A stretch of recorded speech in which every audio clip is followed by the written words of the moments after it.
Hello everyone दोस्तों, आज हम लोग मूविंग चार्जेस एंड मैग्नेटिज्म का 14th लेक्चर करने जा रहे हैं। और जो इससे पहले जो हमने लेक्चर करवाया था public moving charges and magnetism में, वो हम लोग मैग्नेटिक फील्ड बायोट-सावर्त लॉ का एप्लीकेशन हम लोग पढ़ रहे थे। और उसमें हम लोगों ने पब्लिक पढ़ा था किसके बारे में, लॉन्ग स्ट्रेट। बायोट-सावर्त लॉ क्या कहता है कि छोटे से करंट एलिमेंट के द्वारा जो मैग्नेटिक फील्ड होता था, ये वायर था पब्लिक, और इस वायर में करंट कितना फ्लो रहा था I, और इस वायर में छोटा सा लेंथ हम लोग कंसिडर किए थे DL। तो करंट I था, लेंथ था DL, तो IDL को हम लोग स्मॉल करंट एलिमेंट बोलते थे। और इस स्मॉल करंट एलिमेंट के द्वारा यहाँ से R डिस्टेंस पे चल के P पॉइंट था, जो कितना एंगल पर था, थीटा। तो इस स्मॉल करंट एलिमेंट के द्वारा P पॉइंट पे छोटा सा मैग्नेटिक फील्ड डेवलप्ड होता था। और वो छोटा सा मैग्नेटिक फील्ड का फॉर्मूला बायोट-सावर्त साहब के द्वारा दिया गया था पब्लिक। फॉर्मूला क्या था, μ0/4 pi IDL sine theta divided by R²।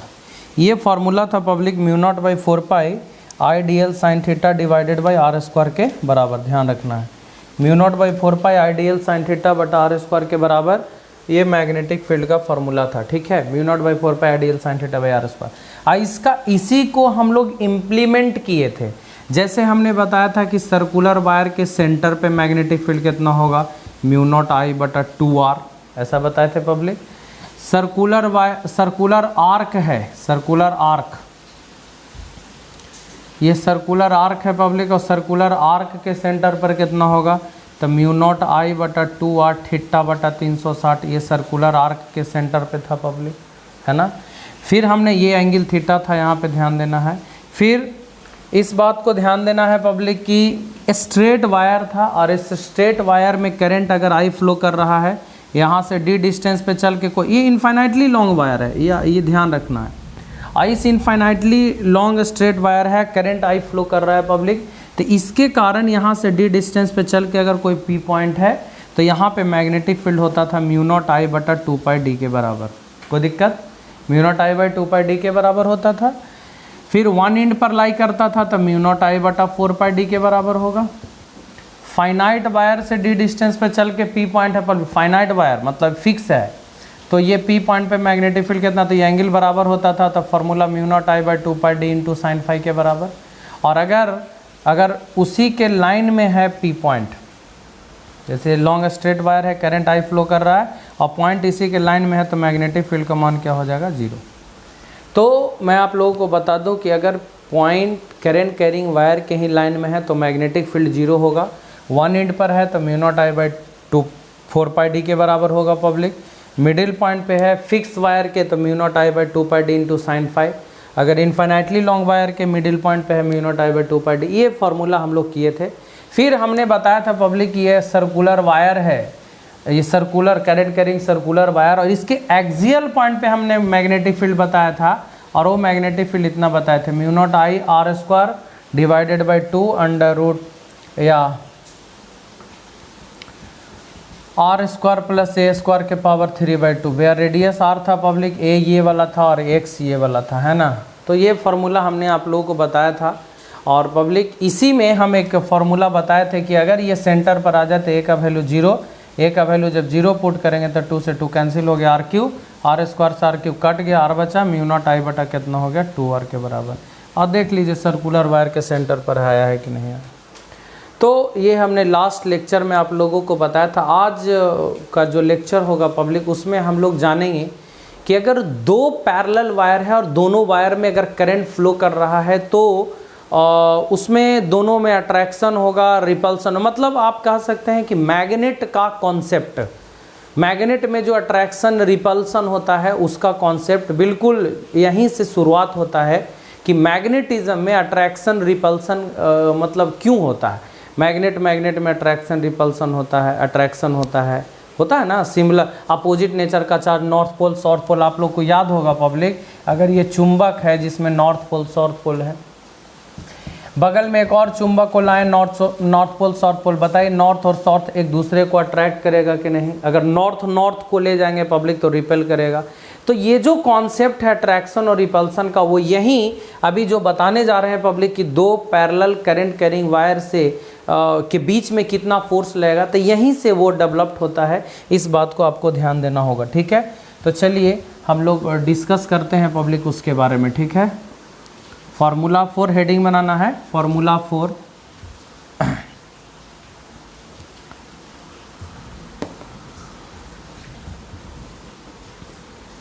Force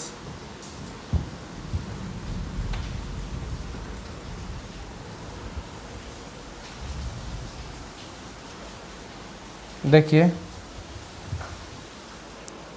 ऐसे है public, formula for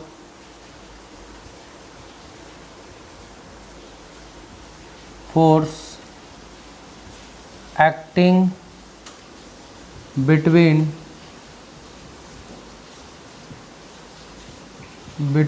formula for force acting between two parallel wire carrying current in same direction, carrying current in same direction, current in same direction. आप इसको थोड़ा सा ध्यान देंगे public कि कह क्या रहा है। Formula for force acting between two parallel wire carrying current in same direction. Formula for force acting between two parallel wire carrying current in same direction. देखिए क्या है पब्लिक, थोड़ा सा ध्यान से समझना है, ये बहुत ही इंटरेस्टिंग टॉपिक है, आपको बिल्कुल कॉन्सेप्ट क्लियर हो जाएगा, ठीक है। ये एक वायर है पब्लिक और इसके बगल में एक दूसरा वायर है, ठीक है, और दोनों पैरेलल है, एक दूसरे के पैरेलल है। इसमें करंट I1 फ्लो कर रहा है और दूसरा वायर में करंट I2 फ्लो कर रहा है। हम दोनों में सेम डायरेक्शन में करंट फ्लो कराए हैं पब्लिक। अब ये देखना है कि जब दोनों वायर में सेम डायरेक्शन में करंट फ्लो हो रहा होगा तो दोनों में अट्रैक्शन होगा या रिपल्सन होगा, उसका चर्चा हम लोग करेंगे, ठीक है। और ये दोनों पैरेलल वायर के बीच का सेपरेशन D है पब्लिक, एक में करंट I1 और दूसरा में करंट I2 और दोनों के बीच का सेपरेशन दिया हुआ है पब्लिक D। तो इस बात को ध्यान देना है। तो करना क्या है पब्लिक कि दोनों वायर में अगर करंट फ्लो कर रहा है और वो भी सेम डायरेक्शन में है ना, अब अगला हम लोग अपोजिट डायरेक्शन में भी करेंगे। तो सेम डायरेक्शन में जब दोनों वायर में करंट फ्लो कर रहा है पब्लिक और दोनों के बीच का सेपरेशन अगर D है तो दोनों के बीच में फोर्स कैसा लगेगा और फोर्स लगेगा कि नहीं लगेगा, ये बात को भी ध्यान देना। तो सपोज ध्यान दीजिएगा, suppose two current carrying two parallel wire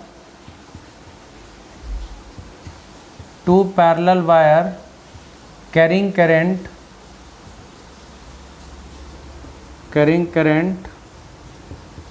I1 and I2 in same direction,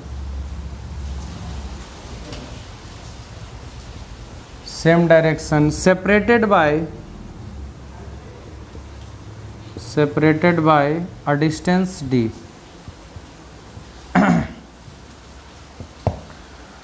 आप समझ लीजिए पब्लिक ये दोनों पैरेलल वायर में करंट I1 और I2 है और दोनों के बीच का सेपरेशन कितना दिया हुआ है D। तो करंट I1 है, I2 है, सेपरेशन दिया हुआ है D। अब थोड़ा सा क्या ध्यान देना है पब्लिक कि अब कोई भी दोनों वायर में से कोई भी वायर को ले सकते हैं। चलिए हम इस वायर को लेते हैं पब्लिक। अगर इस वायर, ये इनफाइनाइटली लॉन्ग है, ये भी इनफाइनाइटली लॉन्ग है, दोनों पैरेलल, एक में I1 दूसरे में I2 करंट फ्लो कर रहा है पब्लिक। अगर इसमें I1 करंट फ्लो कर रहा है तो आप बताइए इसके चारों तरफ मैग्नेटिक फील्ड डेवलप्ड होगा कि नहीं डेवलप्ड होगा, या अगर इसमें करंट फ्लो कर रहा है तो इसके चारों तरफ मैग्नेटिक फील्ड डेवलप्ड होगा। तो हम चाहते हैं कि इस करंट कैरिंग वायर के चारों तरफ कितना मैग्नेटिक फील्ड होगा, मतलब कहने का कि इस करंट कैरिंग वायर के यहाँ पे यहाँ पे यहाँ पे यहाँ पे कहीं पे मैग्नेटिक फील्ड, तो हम चाहते हैं पब्लिक यहाँ पर मैग्नेटिक फील्ड निकालना। तो मैग्नेटिक फील्ड, आप थोड़ा सा ध्यान देंगे पब्लिक, मैग्नेटिक फील्ड मतलब इस करंट कैरिंग वायर के कारण यहाँ पर मैग्नेटिक फील्ड, मतलब इस वायर के नज़दीक magnetic field due to first first wire near second wire will be. कहने का मतलब ये पब्लिक कि पहला वायर के द्वारा दूसरा वायर के नज़दीक कितना मैग्नेटिक फील्ड होगा। तो ऑब्वियसली पब्लिक अभी तुरंत हम बताएं कि अगर कोई करंट कैरिंग वायर है, करंट इसमें आई फ्लो कर रहा है, यहाँ से डी डिस्टेंस पे चल के कोई पॉइंट है, तो यहाँ पे मैग्नेटिक फील्ड होगा mu not I upon 2πd के बराबर। होगा कि नहीं होगा?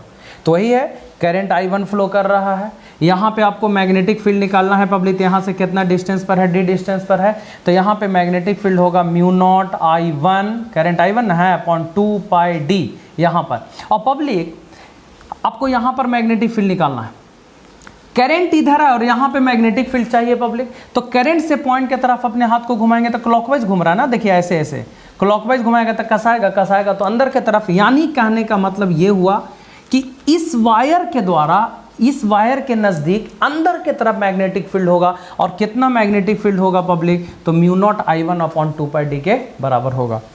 तो magnetic field due to first wire near second wire. आप ऐसा भी कर सकते हैं कि सेकंड वायर के द्वारा यहाँ पर मैग्नेटिक फील्ड कितना होगा वो भी निकाल सकते हैं। तो हम किए क्या है, पहला वायर के द्वारा दूसरा वायर के नज़दीक मैग्नेटिक फील्ड कितना होगा, तो पब्लिक कितना होगा म्यू नॉट आई के जगह पर I1 है ना, अपॉन 2πd। यहाँ पे आपको मैग्नेटिक फील्ड निकालना था पब्लिक इस वायर के नज़दीक, माने डिस्टेंस आप d करीब करीब मान के चलेंगे, तो mu naught I1 upon 2πd। और वो भी अंदर की तरफ मैग्नेटिक फील्ड होगा B1 का वैल्यू। ये तो हो गया पब्लिक कि इस वायर में जब करंट फ्लो कर रहा है तो इसके चारों तरफ मैग्नेटिक फील्ड डेवलप्ड होगा और यहाँ पे magnetic field mu naught I upon 2πd के बराबर होगा। अब आइए, आपको मैंने पीछे थोड़ा सा चलते हैं पब्लिक, आपको हम एक कॉन्सेप्ट बताए होंगे, आप याद कीजिएगा कि अगर कोई वायर है और इस वायर में करंट फ्लो कर रहा है I, ओके। अगर पब्लिक कोई वायर है और इस वायर में करंट फ्लो हो रहा है I, और अगर इस करंट कैरिंग वायर को हम लोग मैग्नेटिक फील्ड में रखते हैं पब्लिक, तो मैग्नेटिक फील्ड में रखेंगे तो आपको याद होगा कि किसी भी करंट कैरिंग वायर को अगर मैग्नेटिक फील्ड में रखा जाता है तो इस करंट कैरिंग वायर पे फोर्स लगता है, और फोर्स कितना लगता है? ILB साइन थीटा के बराबर। याद होगा आपको, हमने बताया है कि अगर किसी भी करंट कैरिंग वायर, ये वायर है और इसमें करंट फ्लो कर रहा है पब्लिक, ठीक है, करंट फ्लो कर रहा है, और इस करंट कैरिंग वायर को अगर हम लोग मैग्नेटिक फील्ड में रख देंगे तो इस वायर पे एक फोर्स लगेगा और वो फोर्स का फॉर्मूला होगा ILB साइन थीटा के बराबर होगा। किसके बराबर होगा? तो आप देख लीजिए पब्लिक, ILB साइन थीटा के बराबर। तो आप देखिए ये वायर है, करंट फ्लो कर रहा है ना, कितना करंट फ्लो कर रहा है? I2। अब मैग्नेटिक फील्ड कितना है? B1। तो ये करंट कैरिंग वायर है, उसको मैग्नेटिक फील्ड में रखा हुआ है पब्लिक, तो इस वायर पे फोर्स लगेगा ना। तो फोर्स एक्टिंग ऑन, आप देख सकते हैं, force acting on second wire, acting on second wire due to first wire, first wire will be. यानी कहने का मतलब कि force acting on second wire due to first wire, मतलब सेकेंड वायर पर फर्स्ट वायर के द्वारा कितना फोर्स लगेगा public? Force acting on second due to first, F21, माने फोर्स लग रहा है दूसरा पे, किसके द्वारा? पहला के द्वारा। माने ई वाला करंट कैरिंग वायर उस वायर पे फोर्स लगाएगा, कितना फोर्स लगाएगा? तो फोर्स का फॉर्मूला होता है ILB साइन थीटा, होता है ना, ILB साइन थीटा। तो करंट कितना है पब्लिक? I2। इस वायर पे फोर्स लग रहा था, करंट I2, लेंथ L मान के चलिए पब्लिक, और B मैग्नेटिक फील्ड कितना? B1, और थीटा के जगह पर होगा 90 डिग्री। क्यों ना पब्लिक? क्योंकि IL ऊपर के तरफ है, करंट ऊपर है ना, और मैग्नेटिक फील्ड देखिए क्रॉस क्रॉस मैंने अंदर, तो देखिए करंट ऊपर मैग्नेटिक फील्ड अंदर, दोनों के बीच का एंगल 90, साइन 90 का वैल्यू कितना होगा public? 1।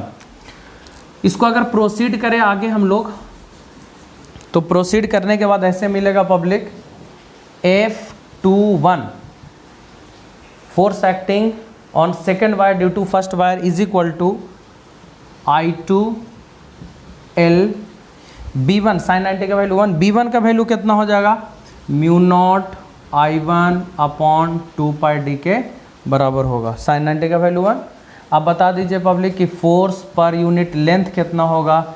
Mu naught I1 I2 upon 2πd के बराबर होगा। कहने का मतलब ये कि इस वायर के कारण उस वायर के नज़दीक मैग्नेटिक फील्ड निकालिए mu naught I1 upon 2πd के बराबर, और इस करंट कैरिंग वायर को मैग्नेटिक फील्ड में रखे तो फोर्स लगा, फोर्स का फॉर्मूला ILB sin थीटा, उस पर रख के निकाले तो कितना आ गया public, force per unit length जो आया mu naught I1 I2 upon 2πd के बराबर। अच्छा, डायरेक्शन की बात करें पब्लिक, तो आप देखिए मैग्नेटिक फोर्स का डायरेक्शन कैसे निकालते हैं। करंट का डायरेक्शन किधर है, ऊपर, अंगूठा को करंट के डायरेक्शन में आप याद कीजिएगा, ठीक है। अंगूठा जो थंब होता है राइट हैंड का, वो करंट के तरफ जाता है, तो करंट ऊपर के तरफ जाएगा पब्लिक, ऊपर के तरफ जा रहा है, और मैग्नेटिक फील्ड अंदर होगा क्योंकि क्रॉस है ना, तो थंब ऊपर और मैग्नेटिक फील्ड अंदर। देखिए आपका हथेली इधर के तरफ आ रहा है, यानी इधर के तरफ, यानी इस वायर पे फोर्स इधर के तरफ लगेगा पब्लिक, F21। F21 मतलब फोर्स दूसरा पे लग रहा है पहला के द्वारा, तो आप F21 बोल सकते हैं इसको। यानी कहने का मतलब ये पब्लिक F21, कहने का मतलब ये कि ये वायर उस वायर को अपनी तरफ खींचेगा, क्या करेगा, खींचेगा, यानी ये जो फोर्स होगा वो अट्रैक्शन का फोर्स होगा। आपको समझ में आ गया होगा हम कर क्या रहे हैं पब्लिक, कि अगर दो वायर में सेम डायरेक्शन में करंट फ्लो हो रहा होगा तो दोनों के बीच में अट्रैक्शन का फोर्स लगेगा, मैं यानी एक दूसरे को अट्रैक्ट करेगा पब्लिक, इस बात को ध्यान देना है ना। और कितना फोर्स लगाएगा, फोर्स पर यूनिट लेंथ, माने ये जो सेकंड वायर है उस वायर पे यूनिट लेंथ में कितना फोर्स लगेगा उसका फॉर्मूला देख लीजिए, mu naught I1 I2 upon 2πd के बराबर। याद रखिएगा ये फोर्स नहीं है, फोर्स पर यूनिट लेंथ है, mu naught I1 I2 upon 2πd के बराबर होगा पब्लिक। तो ये अट्रैक्शन का फोर्स होगा, यानी दो पैरेलल वायर है पब्लिक, और दोनों पैरेलल वायर में अगर सेम डायरेक्शन में करंट फ्लो कर रहा है तो दोनों में अट्रैक्शन होगा, और कितना अट्रैक्शन होगा, mu naught I1 I2 upon 2πd के बराबर होगा। समझ में आया होगा, इसको नोट कर लीजिए। अब क्या है पब्लिक, चलिए इसको हम थोड़ा सा दूसरे तरीके से भी आपको हम समझा देते हैं। माइंड में आ रहा होगा कि सर आप पहला वायर के द्वारा ही मैग्नेटिक फील्ड वहां पे क्यों लिए हैं, मतलब इस वायर के द्वारा ही वहां पे मैग्नेटिक फील्ड क्यों लिए, ऐसा क्वेश्चन मन में राइज हो रहा होगा कि फर्स्ट वायर के द्वारा ही सेकेंड वायर के नज़दीक मैग्नेटिक फील्ड क्यों ले रहे हैं। आप सेकेंड के कारण भी इस पे ले सकते हैं, तो पब्लिक वैसे भी सेम आएगा। चलिए हम आप लोग को बता देते हैं, थोड़ा सा एक आइडिया दे देते हैं, समझ में भी आ जाएगा और कॉन्सेप्ट भी क्लियर हो जाएगा। ये कोई बहुत बड़ा चीज़ नहीं है। देखिए पब्लिक, मैं आप लोगों को बताता हूँ, थोड़ा सा ध्यान देना है। ऐसे है, हम समझा रहे हैं सिर्फ, ठीक है। ये आपका एक वायर हो गया करंट I1, दूसरा वायर हो गया करंट I2, और सेपरेशन हो गया पब्लिक D। I1 I2 दोनों के बीच का सेपरेशन हो गया D, I1 I2 सेपरेशन हो गया D। पब्लिक इस वायर में अगर करंट फ्लो कर रहा है तो इसके चारों तरफ भी मैग्नेटिक फील्ड डेवलप्ड होगा। हम चाहते हैं कि इस करंट कैरिंग वायर के द्वारा यहाँ पर मैग्नेटिक फील्ड कितना होगा, तो ऑब्वियसली इस पॉइंट पर अगर मैग्नेटिक फील्ड निकालना है तो करंट इधर जा रहा है, पॉइंट इधर है, ये पॉइंट है, यहाँ पर मैग्नेटिक फील्ड निकालना है पब्लिक। तो करंट से पॉइंट की तरफ हाथ को घुमाएंगे, तो करंट से पॉइंट की तरफ हाथ को घुमाएंगे तो एंटी क्लॉकवाइज खुलेगा तो बाहर की तरफ, यानी इस वायर के द्वारा यहाँ पर मैग्नेटिक फील्ड बाहर की तरफ होगा, आउटवर्ड।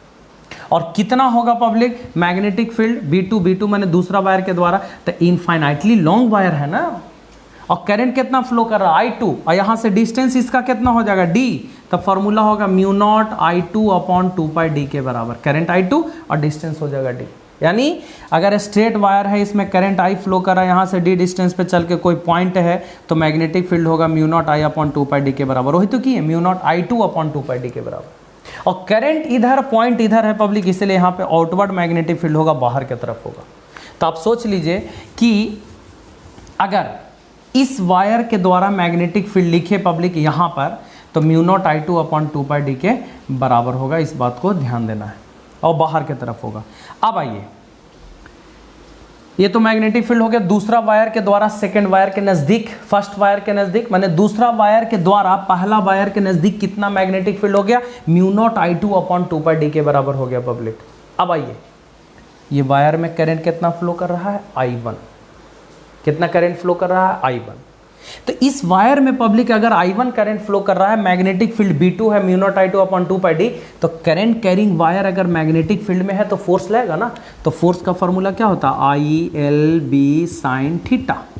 पब्लिक करंट के जगह पर I1 है, लेंथ L रहने दीजिए, मैग्नेटिक फील्ड हो जाएगा पब्लिक B2 और थीटा के जगह पर 90 डिग्री। क्यों भाई, आइडियल का डायरेक्शन ऊपर, करंट ऊपर जा रहा है ना, और मैग्नेटिक फील्ड बाहर की तरफ, ये आइडियल, मैग्नेटिक फील्ड बाहर 90 degree. F I1 L, B2 के जगह पर क्या हो जाएगा public, mu naught I2 upon 2 pi D, sign 90 का वैल्यू हो जाएगा 1 पब्लिक। तो F बटा L बराबर हो जाएगा mu naught I1 I2 upon 2 pi D के बराबर होगा। यानी कहने यही चीज़ ना हुआ, देख लीजिए mu naught I1 I2 upon 2 pi D के बराबर। अच्छा, फोर्स लगेगा किधर, तो वो भी निकाल सकते हैं आप। अंगूठा करंट के डायरेक्शन में ऊपर जा रहा है, और यहाँ पे मैग्नेटिक फील्ड किधर के तरफ है पब्लिक, बाहर। अंगूठा ऊपर, मैग्नेटिक फील्ड बाहर, हथेली उधर जा रहा है ना, हथेली उधर माने इधर जा रहा है, यानी ई वाला वायर इसको खींचेगा, यानी ये वाला वायर उसको खींचेगा, ये वाला वायर इसको खींचेगा, तो एक दूसरे में अट्रैक्शन होगा पब्लिक। यानी अगर दो पैरेलल वायर है, करंट कैरिंग पैरेलल वायर है, और दोनों को पैरेलल अगर रखे हैं पब्लिक और दोनों में करंट फ्लो कर रहा है, तो दोनों में अट्रैक्शन का फोर्स लगेगा। और कितना फोर्स पर यूनिट लेंथ होगा पब्लिक, तो mu naught I1 I2 upon 2 pi D के बराबर, और वो भी अट्रैक्शन का होगा। तो इस बात को ध्यान देना है, ठीक है। अब आइए, अगर अपोजिट डायरेक्शन में हो तब, ठीक है,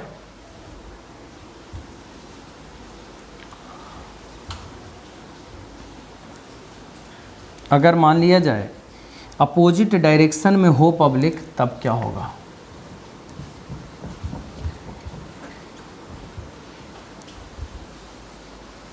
formula for force acting between two parallel wire carrying current in opposite direction. मतलब कहने का ये पब्लिक, हम इसमें कुछ स्टेटमेंट नहीं लिखेंगे, डायरेक्ट डेरिवेशन। एक वायर में करंट I1 फ्लो कर रहा है और दूसरा वायर में करंट फ्लो कर रहा है I2, और दोनों के बीच का सेपरेशन भी दिया हुआ है पब्लिक D, ठीक है। I1 I2 सेपरेशन दिया हुआ है D। तो यहाँ से हम लोग लिखेंगे सबसे पहले कि इस वायर के द्वारा यहाँ पर कितना मैग्नेटिक फील्ड होगा। मैग्नेटिक फील्ड तो अंदर के तरफ होगा, क्योंकि करंट से पॉइंट के तरफ हाथ को घुमाएंगे तो क्लॉकवाइज घूमेगा, क्लॉकवाइज माने अंदर, अंदर माने क्रॉस, और ये मैग्नेटिक फील्ड हो जाएगा पब्लिक B1 पहला वायर के, कितना होगा, तो mu naught I upon 2 pi, distance कितना हो गया D, इन्फिनिटली लॉन्ग वायर है ना, यहाँ से D डिस्टेंस पे चल के कोई पॉइंट है, mu naught I upon 2 pi D के बराबर। तो public magnetic field due to first wire near second wire will be, मतलब फर्स्ट वायर के द्वारा सेकेंड वायर के नज़दीक कितना मैग्नेटिक फील्ड होगा पब्लिक। तो आप देख सकते हैं mu naught I1 upon 2 pi D के बराबर होगा, mu naught I1 upon 2 pi D के बराबर होगा। अच्छा, अब ये करंट कैरिंग वायर है, मैग्नेटिक फील्ड में रखा हुआ है, तो फोर्स भी लगेगा। Force acting on second wire, force acting on second wire, मतलब ये वाला वायर पे force acting on second wire due to first wire will be, मतलब फोर्स कितना लगेगा सेकेंड वायर पे फर्स्ट वायर के द्वारा पब्लिक, तो F21 force acting on second due to first. Formula क्या होता है, ILB sine theta. Current carrying wire को मैग्नेटिक फील्ड में अगर रखा जाता है तो उस पर मैग्नेटिक फोर्स होता है ILB साइन थीटा। तो I के जगह पर कितना है public I2, length L, B के जगह पर B1, साइन थीटा 90 डिग्री। क्यों, क्योंकि मैग्नेटिक फील्ड अंदर है पब्लिक और IDL नीचे की तरफ है ना, मैग्नेटिक फील्ड अंदर है और IDL नीचे है, तो दोनों के बीच का एंगल 90 डिग्री। F21 बराबर I2L, B1 की जगह पर कितना होगा पब्लिक, आप देख सकते हैं, तो हो जाएगा mu naught I1 upon 2 pi D, और साइन 90 का वैल्यू कितना हो जाएगा 1 पब्लिक। अगर इसको हम लोग L को नीचे लेके आ जाएं तो F21 बटा L, माने फोर्स पर यूनिट लेंथ का formula mu naught I1 I2 upon 2πd के बराबर होगा। और देख लीजिए पब्लिक, फोर्स कैसा फोर्स लगेगा, ट्रैक्शन की रिपल्सन। तो आप देखिए इसी पे फोर्स लग रहा है, करंट का डायरेक्शन नीचे, अपने अंगूठा को, राइट हैंड के अंगूठा को, थंब को पब्लिक करंट के तरफ ले जाते हैं तो करंट नीचे है, नीचे की तरफ ले गया। मैग्नेटिक फील्ड अंदर है पब्लिक, करंट नीचे, मैग्नेटिक फील्ड अंदर, क्रॉस है ना, मैग्नेटिक फील्ड अंदर, हथेली उधर जा रहा है, इसका मतलब उधर की तरफ फोर्स लगेगा। तो ऑब्वियसली पब्लिक ये वाला वायर उस वायर को रिपेल करेगा, यानी रिपल्सन का फोर्स होगा। यानी कहने का मतलब ये कि अगर दोनों वायर में सेम डायरेक्शन में अगर करंट फ्लो हो रहा होगा पब्लिक, तो दोनों में क्या होगा, अट्रैक्शन होगा। और अगर दोनों में अपोजिट डायरेक्शन में करंट फ्लो हो रहा होगा पब्लिक, तब दोनों में क्या होगा, रिपल्सन होगा, जैसा कि आप यहाँ पे देख सकते हैं। फोर्स उतना ही लगेगा, फोर्स पर यूनिट लेंथ का फॉर्मूला यही है public, mu naught I1 I2 upon 2πd के बराबर, mu naught I1 I2 upon 2πd के बराबर ये फोर्स का फॉर्मूला हुआ। लेकिन अट्रैक्शन और रिपल्सन कब होगा, ये आप लोगों ने जाना पब्लिक कि जब सेम डायरेक्शन में हो तो रिपल्सन, सॉरी अट्रैक्शन, और जब अपोजिट डायरेक्शन में हो तो क्या होगा पब्लिक, रिपल्सन। इस तरह से ध्यान रखिएगा, नोट कर लीजिए इसको।